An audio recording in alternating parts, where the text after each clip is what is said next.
talk about the roles that families take on when they're dealing with someone in their home that's engaging in behaviors that are unwanted, whether it's addiction or dysfunctional behavior or repeated behavior that people are not liking, and how the family reacts to all of this.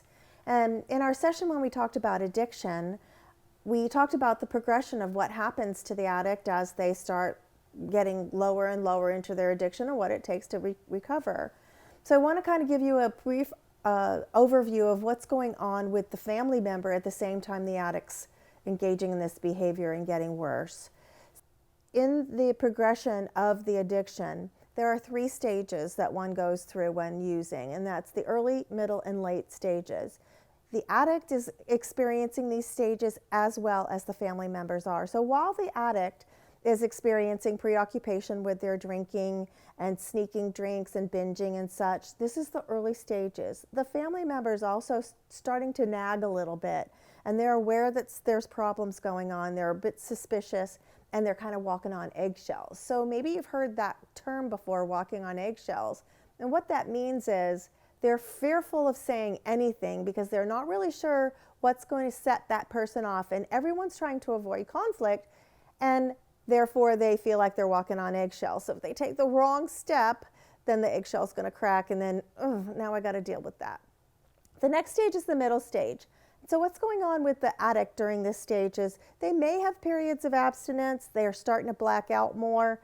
They have problems with their job. Some patterns of their changing is, some of their patterns are changing a little bit, but it's still a loss of control. We're in the middle stage now, and now the family is asking, please stop doing this. And they may start feeling psychosomatic illnesses themselves, maybe stress related, my stomach's starting to hurt, and really what all of that is their reaction, their physical reaction to the fear of what's going to happen to my loved one if this continues on. So they may get extravagant in their behavior as well, and maybe just want to run away. That takes us then to the late stages, which could be years and decades later. And when the addict is going through the later stages, they may be experiencing tremors and shakes. They may be starting in very extravagant behavior, and you're not really sure what's going to happen.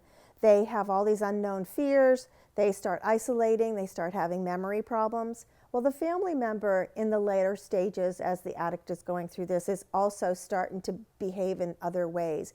Maybe they're using prescription drugs to deal with the anxiety or the stress, or they can't sleep.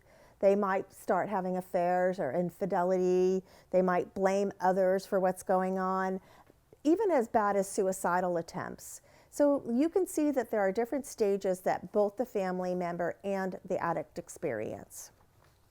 Okay, so you've heard this term post-traumatic stress disorder, or PTSD, and it started mostly with people coming back from the war, and they experienced traumatic events in the war, and then after the event occurred years later, they start experiencing these effects that are not wanted.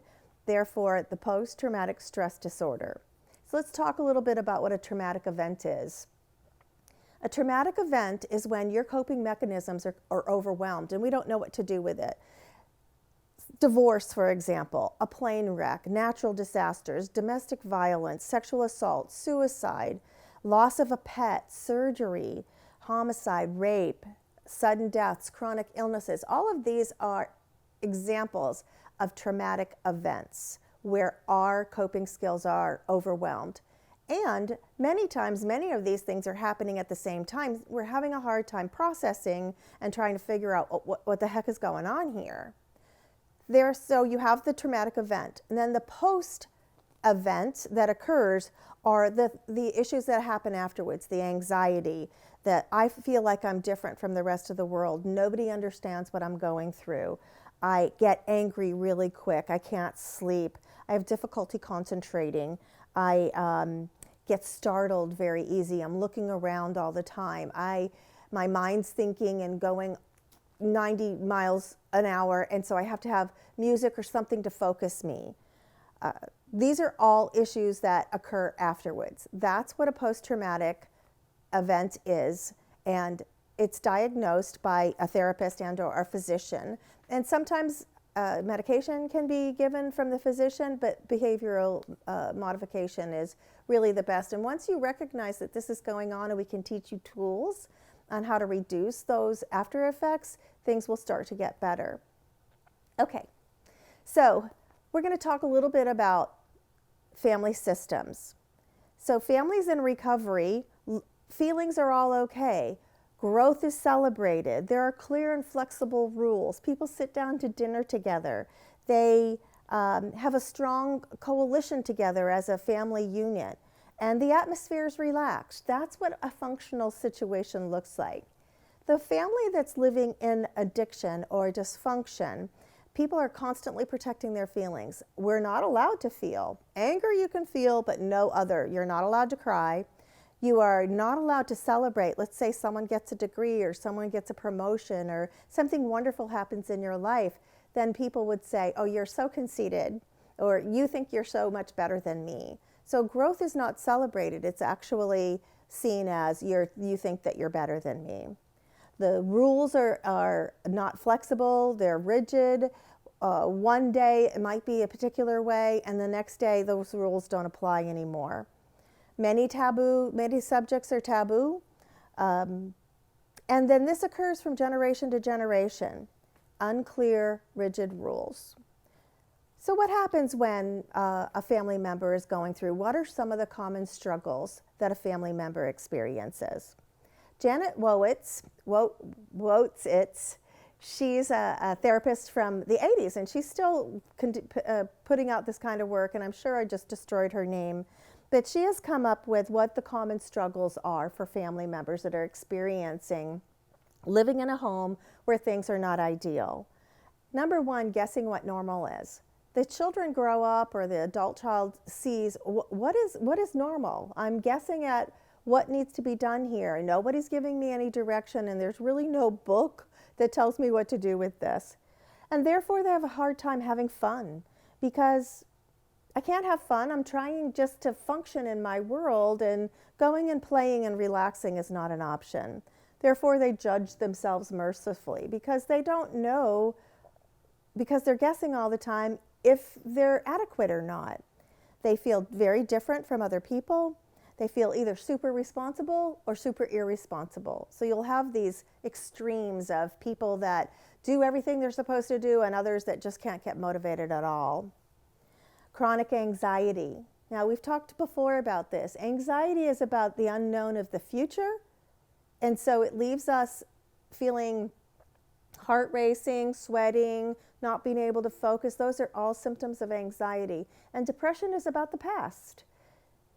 Those things happen a lot. Also, the fear and a mistrust of authority figures. We will have attached some of these more specific issues for you so you can read them over, because there are many of them.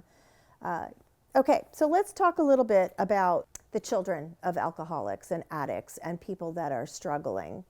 At least 7 million children deal with an addicted parent. And as these children grow, they have a greater risk for becoming addicts and emotional problems themselves, because addiction runs in families, and they're actually 4 times more likely to become addicts as another family member would where there isn't addiction. And some of the common emotions that this child experiences is guilt, that they might feel responsible for the drinking because they don't understand what's going on. Maybe it's something that I did. Why is my father or my mother or my sister behaving this way? Is it something that I did wrong? They also might be experiencing anxiety and that constant worry, fearful that something bad's going to happen, fearful that someone's going to get sick, fearful that there's going to be fighting and violence and someone's going to get hurt. Then embarrassment. They don't want to bring their friends around because they're aware that something's odd here and I don't want my friends to know and question or think bad about my family. Inability to have close relationships because they're guessing all the time. Intimacy and getting close to someone's not okay because you will learn what my secret is. And secrets are not okay in these kinds of families, and we'll talk more about that later. Confusion, there's so much going on, they're not really sure what's going to happen next, so they're in a constant state of emergency. Anger and depression. And Anger, of course, as we've talked about before, is a secondary emotion. It's the permissible emotion that occurs, and we don't know what to do with it. We have to learn how to define it. As the addiction progresses, then the family's needs are continuing to be unfulfilled and growth is discouraged. Negative feelings are happening. Communication breaks down. Relationships become very distorted between love and hate. There's a fine line. I love this person and I hate them. And what we really hate is their behavior. So we react to each other and chaos becomes very normal and unhealthy. So those dreads, the worry, the stress, the result is emotional destruction. So we are in that constant state of emergency. So not if something bad's going to happen, but when. So that feeling of doom hangs over the person or that family. And this is a good cause for anxiety because we know something bad is going to happen. There are periods of calm. It's rare.